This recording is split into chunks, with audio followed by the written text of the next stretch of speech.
Have you heard much about the new MAGA Jesus lately? I was just thinking about it and I realized I haven't heard much about Charlie Kirk lately. Ironically enough, right after I recorded this video, I heard on the news that it's Charlie Kirk's birthday today. So they probably are going to be shoving him in our face yet again. And I was thinking, something spurred my thought on this morning about one particular piece of evidence that they have claimed that they have and that they know all about. Makes absolutely no sense to me, which I'll explain in a minute. But as to not hearing much about Charlie Kirk anymore, does anyone find that a little odd? I mean, the only thing I've really heard about him in the last few weeks are we get stories now and then of some friggin' MAGAs in some state wanting to, force everyone to honor Charlie Kirk. Like in Oklahoma, I think it was, they had a bill. Maybe it's been signed into law. I'm not sure the state of it, but they wanted to require every public college or university in the state to have some sort of a Charlie Kirk memorial statue, like in the middle of campus somewhere. And they were dictating in the legislation exactly what it has to look like and all these requirements.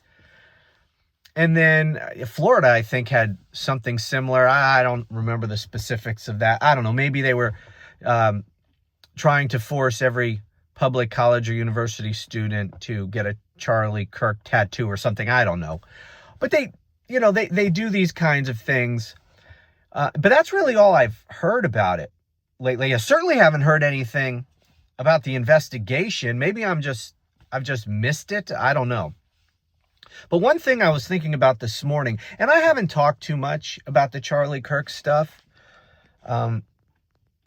because I don't have any answers. I have a lot of questions. A lot of stuff just makes very little sense to me, but I don't really have any answers. And so, just speculating about things, that's not really my thing. And there's a lot of channels that do that. So I just really haven't waded into that very, very much. Except I did talk about those text messages, those incredibly hard to believe text messages between Tyler Robinson and his roommate, who they tell us is a biological male transitioning to a female, and that they're lovers. I mean, that's what we're told. I don't know that that's true. And I don't just believe anything that they tell us just because they tell us. I mean, this is an investigation headed by Kash Patel. And the state involved, the state law enforcement officials, are from Utah. I mean, you don't get much more MAGA than Utah. So I'm not going to necessarily, even though the governor of Utah has, not been insane on this. He said many things that are pretty responsible. But still, I mean, anything that Kash Patel is involved in, I'm not going to just automatically believe. And I was thinking about one particular piece of evidence this morning that never made any sense to me. And that's the rifle that they say was used by Tyler Robinson to murder Charlie Kirk. And what's very strange about that is that, as you will recall, and correct me if I'm wrong, but I don't think I am, they recovered that rifle like that day in the woods. And they told us it was a 30-06 rifle, and that he had disassembled it and concealed it in a backpack. And then when he left, he jumped off the roof, ran into the woods, and then reassembled it for some damn reason. So he brings it onto campus, disassembled in a backpack, gets up on the roof, reassembles it, takes the shot, disassembles it, sticks it back in the backpack, jumps off the roof, goes into the woods, then reassembles it and lays it on a towel or a blanket or something in the woods. Right? Do I have that right? Because I think that's what they told us. And then they tell us that day that they found it and that it is the murder weapon. Now, they could not possibly, even if they found it as they said, and it was just laid, reassembled on a towel, waiting to be found in the woods, which makes no sense. But even if that's what happened, it's not possible for them to have determined by the end of that day that it was the weapon that fired the shot that killed Charlie Kirk. They couldn't have matched it to Tyler Robinson in any way because they didn't know about Tyler Robinson yet. It wasn't until days later when he turned himself in. His family forced him or coerced him or whatever. It was voluntary. Until he turned himself in, Cash and the boys, they had no idea who they were even looking for. So they would not have matched the rifle to him in any way. So that's not how they determined it.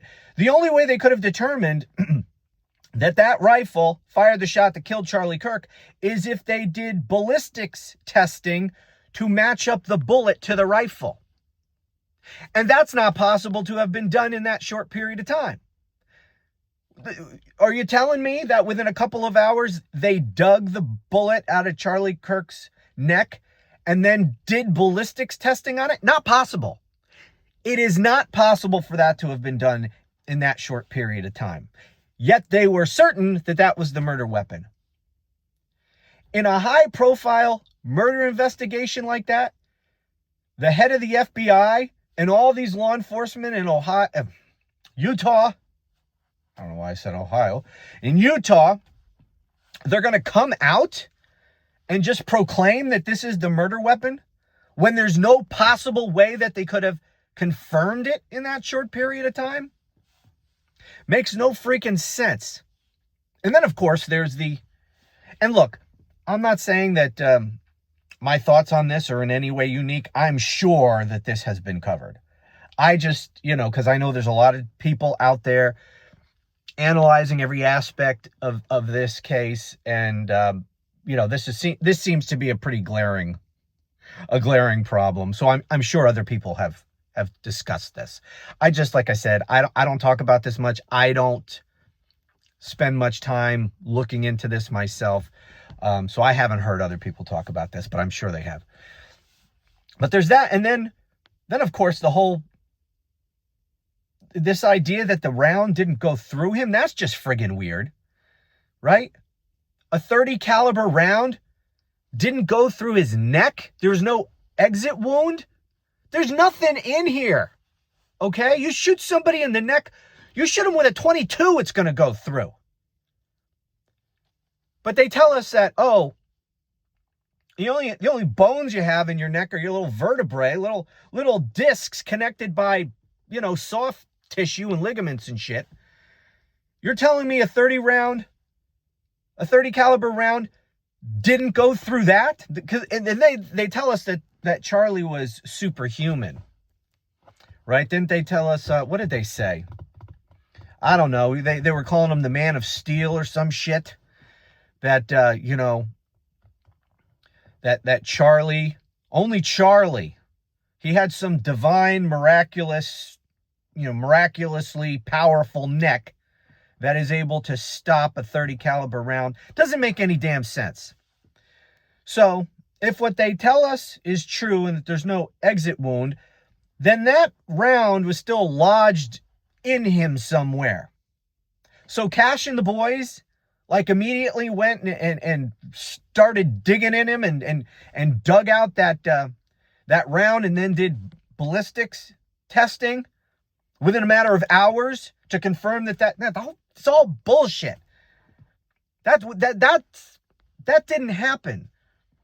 So how is it that they're going to come out and proclaim definitively that was the murder weapon before it was even possible for them to have confirmed it? I don't know. The whole thing, Like, again, I'm not offering any alternative theory to what they've told us happened, because I don't have any proof of anything. But the whole thing stinks to high heaven. There's so many things that should be questioned, and we all just drop it. These things happen, and we just drop it. The media stops talking about it, and that's it. It disappears into the ether. And then, of course, you have people who enforce, right think. One of the things I talked about was some people on a podcast that I listen to frequently, and generally speaking, I like, and it's a bunch of never Trumpers. So they have no use for Trump. They have no use for Kash Patel. Yet they were talking down and belittling and, trying to shut up anyone who even raised questions. They just automatically, these people who know that the Trump administration lies about everything, they know this. These same people were telling you that you're a kook, crazy conspiracy theorist if you do not accept everything that Kash Patel and the FBI are putting out about the Charlie Kirk investigation. And that really pissed me off. Because how dare you condescend and lecture people and call them names for questioning this administration? What the hell's wrong with you? Why would you accept anything that they tell you without proof? Maybe what they're saying is true, but you're not going to ask any questions, even of all these things that make absolutely no sense whatsoever, or are as suspicious as hell. Maybe they do make sense if we're given more information. But the information that we have been provided by these people doesn't make any damn sense. A lot of it. And that is the thing that's always pissed me off, is people like that who, and this is why people, this is why it gets dropped.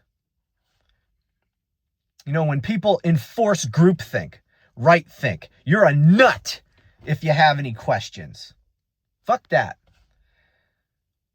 Sure seems like we're being lied to. I'm not exactly sure what it is we're being lied to about. Maybe it's just rank incompetence. Maybe these people are just so ridiculously incompetent, they fucked the investigation up completely, and all the things they did make no sense because they're all incompetent. Now that I could believe. Maybe this Tyler Robinson did do it, but Kash and the boys are just so friggin' incompetent that so much of what they've told us and what they did and what they said they did makes zero sense. Now, I don't know.